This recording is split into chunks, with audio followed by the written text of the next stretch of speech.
गुरु ब्रह्मा गुरु विष्णु गुरु देव महेश्वरा गुरु साक्षात परम ब्रह्म तस्मै श्री गुरुवे नमः। श्री गुरु चरण कमलेभ्यो नमः। आज हम श्रीमद् भगवद गीता का द्वितीय अध्याय का अध्ययन करेंगे, द्वितीय अध्याय का पाठ करेंगे। चलिए प्रारंभ करते हैं। संजय उवाच। श्लोक नंबर 1। संजय बोले, उस प्रकार करुणा से व्याप्त और आंसुओं से पूर्ण तथा व्याकुल नेत्रों वाले शोक युक्त उस अर्जुन के प्रति भगवान मधुसूदन ने यह वचन कहा। श्लोक नंबर 2। श्री भगवान बोले, हे अर्जुन, तुझे इस असमय में यह मोह किस हेतु प्राप्त हुआ, क्योंकि न तो यह श्रेष्ठ पुरुषों द्वारा आचरित है, न स्वर्ग को देने वाला है और न कीर्ति को करने वाला ही है। इसलिए हे अर्जुन, नपुंसकता को मत प्राप्त हो, तुझमें यह उचित नहीं जान पड़ती। हे परंतप, हृदय की तुच्छ दुर्बलता को त्याग कर युद्ध के लिए खड़ा हो जा। अर्जुन उवाच। श्लोक नंबर 4। अर्जुन बोले, हे मधुसूदन, मैं रणभूमि में किस प्रकार बाणों से भीष्म पितामह और द्रोणाचार्य के विरुद्ध लड़ूंगा, क्योंकि हे अरिसूदन, वे दोनों ही पूजनीय हैं। श्लोक नंबर 5। इसलिए इन महानुभाव गुरुजनों को न मार कर मैं इस लोक में भिक्षा का अन्न भी खाना कल्याणकारक समझता हूँ, क्योंकि गुरुजनों को मारकर भी इस लोक में रुधिर से मन सने हुए अर्थ और काम रूप भोगों को ही तो भोगूंगा। हम यह भी नहीं जानते कि हमारे लिए युद्ध करना और न करना इन दोनों में से कौन सा श्रेष्ठ है, अथवा यह भी नहीं जानते कि उन्हें हम जीतेंगे, हमको वे जीतेंगे, और जिसको मारकर हम जीना भी नहीं चाहते, वे ही हमारे आत्मीय धृतराष्ट्र के पुत्र हमारे मुकाबले में खड़े हैं। श्लोक नंबर 7। इसलिए कायरता रूप दोषों से उपहत हुए स्वभाव वाला तथा धर्म के विषय में मोहित चित्त हुआ मैं आपसे पूछता हूँ कि जो साधन निश्चित कल्याणकारक हो वह मेरे लिए कहिए, क्योंकि मैं आपका शिष्य हूँ। इसलिए आपके शरण हुए मुझको शिक्षा दीजिए। श्लोक नंबर 8। क्योंकि भूमि में निष्कंटक धन धान्य संपन्न राज्य को और देवताओं के स्वामीप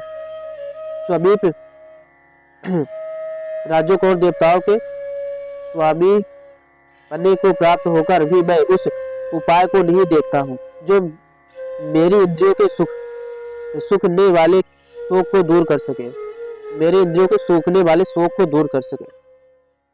संजय बोले, हे राजन, निद्रा को जीतने वाले अर्जुन अंतर्यामी श्री कृष्ण महाराज के प्रति इस प्रकार कहकर फिर श्री गोविंद भगवान से युद्ध नहीं करूंगा यह स्पष्ट कहकर चुप हो गए।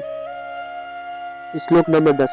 हे भरतवंशी धृतराष्ट्र, अंतर्यामी श्री कृष्ण महाराज दोनों सेनाओं के बीच में शोक करते हुए उस अर्जुन को हंसते हुए ये वचन बोलते हैं। श्री भगवान बोले, हे अर्जुन,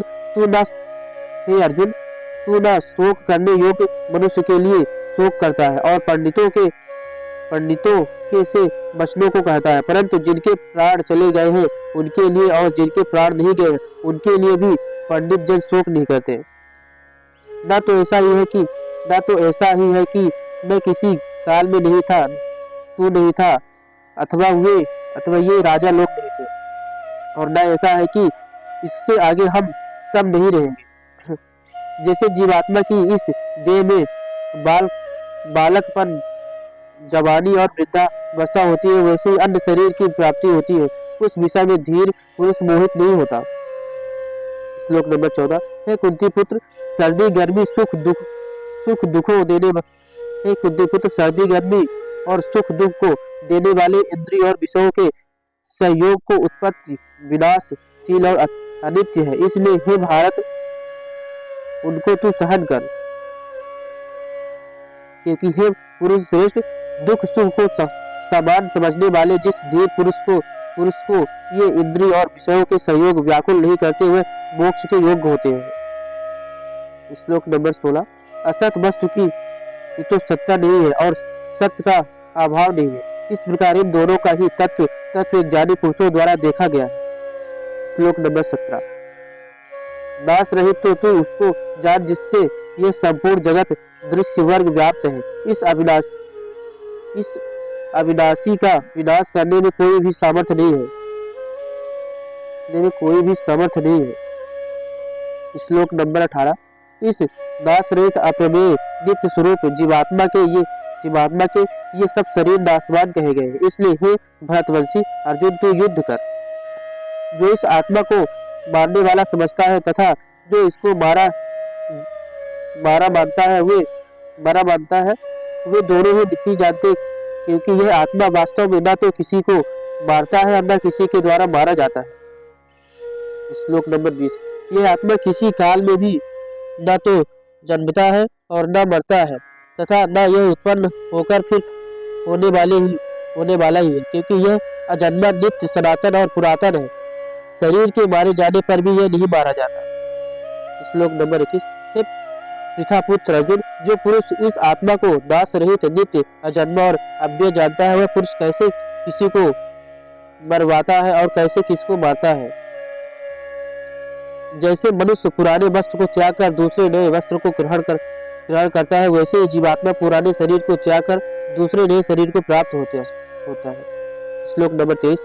इस आत्मा को शस्त्र नहीं काट सकते, इसको आग नहीं जला सकती, इसको जल नहीं गला सकता, वायु नहीं सुखा सकती, क्योंकि यह आत्मा अक्षुब्ध है। यह आत्मा अक्लेद और निसंदेह अशोष्य है तथा यह आत्मा नित्य, सर्वव्यापी, अचल, स्थिर रहने वाला और सनातन है। श्लोक नंबर 25। यह आत्मा अव्यक्त है, यह आत्मा अचिंत्य है और यह आत्मा विकार रहित कहा जाता है। इससे हे अर्जुन, इस आत्मा को उपयुक्त प्रकार से जानकर तू शोक करने योग्य नहीं है, अर्थात तुझे शोक करना उचित नहीं है। श्लोक नंबर 26।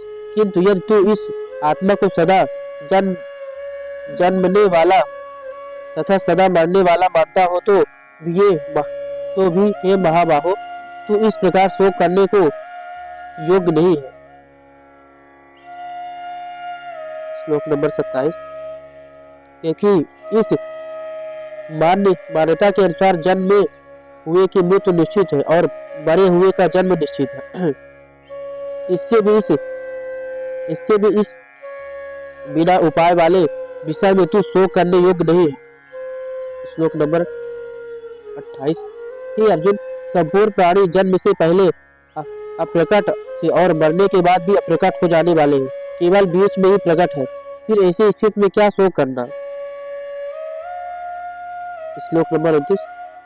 कोई एक महापुरुष ही इस आत्मा को आश्चर्य की भांति देखता है और वैसे ही दूसरा कोई महापुरुष ही इसके तत्व का आश्चर्य की भांति वर्णन करता है तथा दूसरा कोई अधिकारी पुरुष ही इसे आश्चर्य की भांति सुनता है और कोई तो सुनकर भी इसको नहीं जानता। श्लोक नंबर 30। हे अर्जुन, ये आत्मा सबके शरीर में सदा ही अवध्य है, इस कारण संपूर्ण प्राणियों के लिए तू शोक करने योग्य नहीं है। श्लोक नंबर 31। तथा अपने धर्म को देखकर भी तू भय करने योग्य नहीं है, अर्थात तुझे भय नहीं करना चाहिए, क्योंकि क्षत्रिय के लिए धर्मयुक्त युद्ध से बढ़कर दूसरा कोई कल्याणकारी कर्तव्य नहीं है। हे पार्थ, अपने आप प्राप्त हुए और खुले हुए स्वर्ग के द्वार रूप इस प्रकार के युद्ध को भाग्यवान क्षत्रिय लोग ही पाते हैं। श्लोक नंबर 33। किंतु यदि तू इस धर्मयुक्त युद्ध को नहीं करेगा तो स्वर्ग धाम और कीर्ति को खोकर पापों को प्राप्त होगा। श्लोक नंबर 34। तथा सब लोग तेरी बहुत काल तक रहने वाली अपकीर्ति का भी कथन करेंगे और माननीय पुरुष के लिए अपकीर्ति मरण से भी बढ़कर है। श्लोक नंबर 35। और जिनकी दृष्टि में तू पहले बहुत सम्मानित होकर अब लघुता को प्राप्त होगा, वे महारथी लोग तुझे भय के कारण युद्ध से हटा हुआ मानेंगे। श्लोक नंबर 36। तेरी वैरी लोग तेरे सामर्थ्य की निंदा करते हुए तुझे बहुत से न कहने योग्य वचन भी कहेंगे, उससे अधिक दुख और क्या होगा। श्लोक नंबर 37। या तो तू युद्ध में मारा जाकर स्वर्ग को प्राप्त हो अथवा संग्राम में जीतकर पृथ्वी का राज्य भोगेगा। इस कारण हे अर्जुन, तू युद्ध के लिए निश्चय करके खड़ा हो जा। श्लोक नंबर 38। जय पराजय, लाभ हानि और सुख दुख को समान समझकर उसके बाद युद्ध के लिए तैयार हो जा। इस प्रकार युद्ध करने से तू पापों को नहीं भोग प्राप्त होगा। श्लोक। हे पार्थ, यह बुद्धि तेरे लिए ज्ञान योग के विषय में कही गई है और अब तू इसको कर्म योग के विषय में सुन। जिस बुद्धि से युक्त हुआ तू कर्मों के बंधन को भली बात त्याग देना अर्थात सर्वदा नष्ट कर डालेगा। श्लोक नंबर 40। इस कर्म योग में आरंभ का अर्थात बीज का नाश नहीं है और उल्टा फल रूप दोष भी नहीं है, बल्कि इस कर्म योग रूप धर्म का थोड़ा सा भी साधन जन्म मृत्यु रूप महान भय से रक्षा कर लेता है। श्लोक नंबर 41। हे अर्जुन, इस कर्म योग में निश्चयात्मिक का बुद्धि एक ही होती है, किंतु अस्थिर विचार वाले विवेकहीन साकाम मनुष्यों की बुद्धियां निश्चय की भांति भेदों वाली और अनंत होती है। श्लोक नंबर। हे अर्जुन, जो भोगों में तन्मय हो रहे हैं, जो कर्म फल के प्रशंसा का वेद वाक्यों में ही प्रीति रखते हैं, जिनकी बुद्धि में स्वर्ग की परम प्राप्य वस्तु है और जो स्वर्ग से बढ़कर दूसरी कोई वस्तु नहीं है, ऐसा कहने वाले हैं और वे अविवेकी जन इस प्रकार की जिस पुष्पित अर्थात दिखायु शोभा युक्त वाणी को कहा करते हैं, जो कि जन्म रूप कर्म फल देने वाली एक एवं भोग तथा ऐश्वर्य की प्राप्ति के लिए नाना प्रकार की बहुत सी क्रियाओं का वर्णन करने वाली है, उस वाणी द्वारा जिनका चित्त हर लिया गया है, जो भोग और ईश्वर में अत्यंत आसक्त है, उन पुरुषों की परमात्मा में निश्चयात्मिका बुद्धि नहीं होती। हे अर्जुन, वेद उपयुक्त प्रकार से तीनों गुणों के कार्य रूप समस्त भोगों एवं उनके साधनों का प्रतिपादन करने वाले हैं, इसलिए तो उन भोगों एवं उनके साधनों में आसक्तिहीन हर्ष शोकादि द्वंद्वों से रहित नित्य वस्तु परमात्मा में स्थित योग क्षेम को न चाहने वाला और स्वाधीन अंतर करण वाला हो। श्लोक नंबर 46। सब ओर से परिपूर्ण जलाशय के प्राप्त हो जाने पर छोटे जलाशय में मनुष्य का जितना प्रयोजन रहता है, ब्रह्म को तत्व से जानने वाले ब्रह्मण का समस्त वेदों में उतना ही प्रयोजन रह जाता है। श्लोक नंबर 47। तेरा कर्म करने में ही अधिकार है, उसके फल में कभी नहीं, इसलिए तू कर्मों के फल का हेतु मत हो तथा तेरी कर्म न करने में ही आसक्ति न हो। श्लोक नंबर 47। श्लोक नंबर 48। हे धनंजय, तू आसक्तियों को त्याग कर तथा सिद्धि और असिद्धि में समान बुद्धि वाला होकर योग में स्थित हुए कर्तव्य कर्मों को कर। समत्व ही योग कहलाता है। श्लोक नंबर 49। इस समत्व रूप बुद्धि योग से सकाम कर्म अत्यंत ही निम्न श्रेणी का है, इसलिए हे धनंजय, तू सब बुद्धि में ही रक्षा का उपाय ढूंढ अर्थात बुद्धि योग का ही आश्रय ग्रहण कर, क्योंकि फल के हेतु बनने वाले अत्यंत दीन है। श्लोक नंबर 50। सब बुद्धि युक्त पुरुष पुण्य और पाप दोनों को इसलिए इसी लोक में त्याग देता है, अर्थात उनसे मुक्त हो जाता है, इसलिए तू समत्व रूप योग में लग जा। यह समत्व रूप योग ही कर्मों में कुशलता है अर्थात कर्म बंधन से छूटने का उपाय है। श्लोक नंबर 51। क्योंकि समबुद्धि से युक्त एक ज्ञानी जन कर्मों से उत्पन्न होने वाले फल को त्याग कर जन्म रूप बंधन से मुक्त हो निर्विकार परम पद को प्राप्त हो जाते हैं। श्लोक नंबर 52।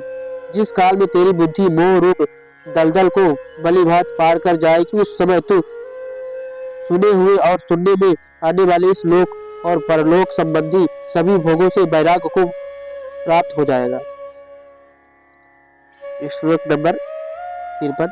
भांति भांति के वचनों को सुनने से विचलित हुए तेरी बुद्धि जब परमात्मा में अचल और स्थिर ठहर जाएगी, तब तू योग को प्राप्त हो जाएगा, अर्थात तेरा परमात्मा से नित्य सहयोग हो जाएगा।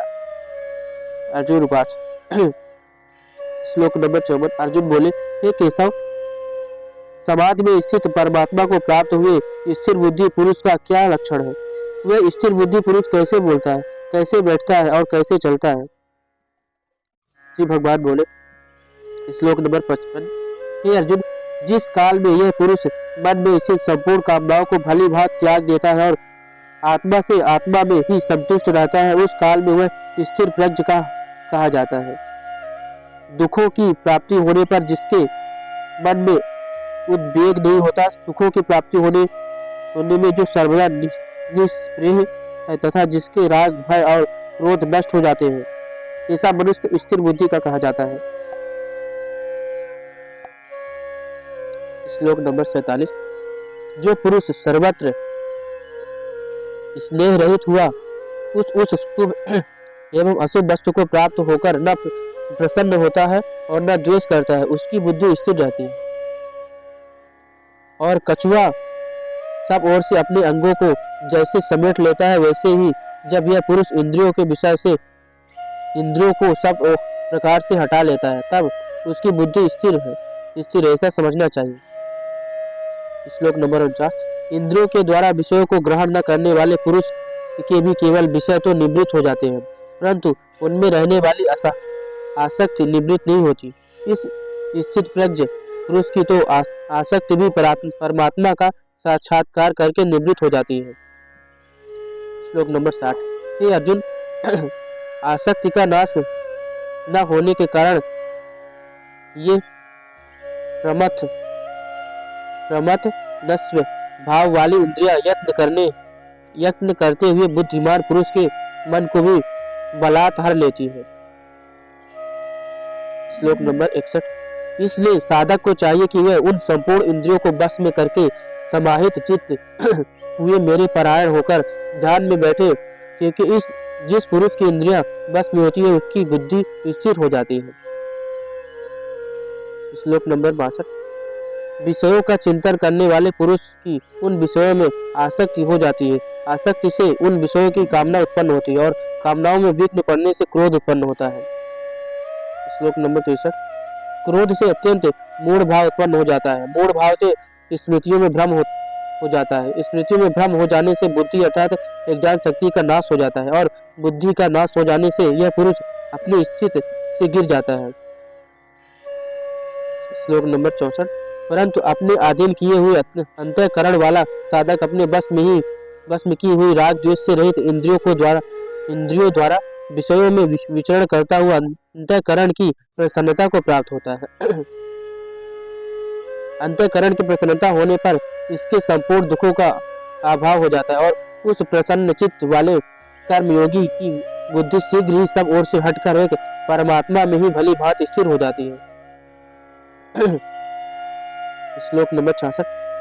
न जीते हुए मन और इंद्रियों वाले पुरुष में निश्चयात्मिका बुद्धि नहीं होती और उस अयुक्त मनुष्य के अंतःकरण में भगवान भी नहीं होती, मनुष्य के अंतःकरण में भावना भी नहीं होती तथा भावनाहीन मनुष्य को शांति नहीं मिलती और शांति रहित मनुष्य को सुख कैसे मिल सकता है। श्लोक नंबर 67। क्योंकि जैसे जल में चलने वाली नाव को वायु हर लेती है, वैसे ही विषयों में विचलित हुई इंद्रियों से मन जिस इंद्रिय के साथ रहता है वह एक ही इंद्रिय इस अयुक्त पुरुष की बुद्धि को हर लेती है। श्लोक नंबर 68। इसलिए हे महाबाहो, जिस पुरुष की इंद्रियों के विषयों से सब प्रकार निग्रह की हुई है उसी की बुद्धि स्थित है। श्लोक नंबर 69। संपूर्ण प्राणियों के लिए जो रात्रि के समान है, उस नित्य ज्ञान स्वरूप परमानंद की प्राप्ति में स्थित प्रज्ञ योगी जानता है और जिस नाशवान सांसारिक सुख की प्राप्ति में सब प्राणी जागते हैं, परमात्मा के तत्व को जानने वाले मुनि के लिए वह रात्रि के समान है। श्लोक नंबर 70। जैसे नाना नदियों के जल सब ओर से परिपूर्ण अचल प्रतिष्ठा वाले समुद्र में उसको विचलित न करते हुए ही समा जाते हैं, वैसे ही सब भोग जिस स्थित प्रज्ञ पुरुष में किसी प्रकार विकार उत्पन्न किए बिना ही समा जाते हैं। उसी पुरुष परम शक्ति को प्राप्त होता है। वही पुरुष परम शक्ति को प्राप्त होता है, भोगों को चाहने वाला नहीं। जो पुरुष संपूर्ण कामनाओं को त्याग कर ममता रहित, अहंकार रहित और स्पृहार रहित हुआ विचरता है, वही शांति को प्राप्त होता है, अर्थात वह शांति को प्राप्त होता है। श्लोक नंबर 72। हे अर्जुन, यह ब्रह्म को प्राप्त हुए पुरुष की स्थिति है। इसको प्राप्त होकर योगी कभी मोहित नहीं होता और अंतकाल में भी इस ब्राह्मी स्थिति में स्थित होकर ब्रह्मानंद को प्राप्त हो जाता है। आज हमने अध्ययन किया श्रीमद् भगवद गीता का 2वां अध्याय, और कल हम 3 अध्याय का अध्ययन करेंगे। तब तक के लिए जय श्री राधे।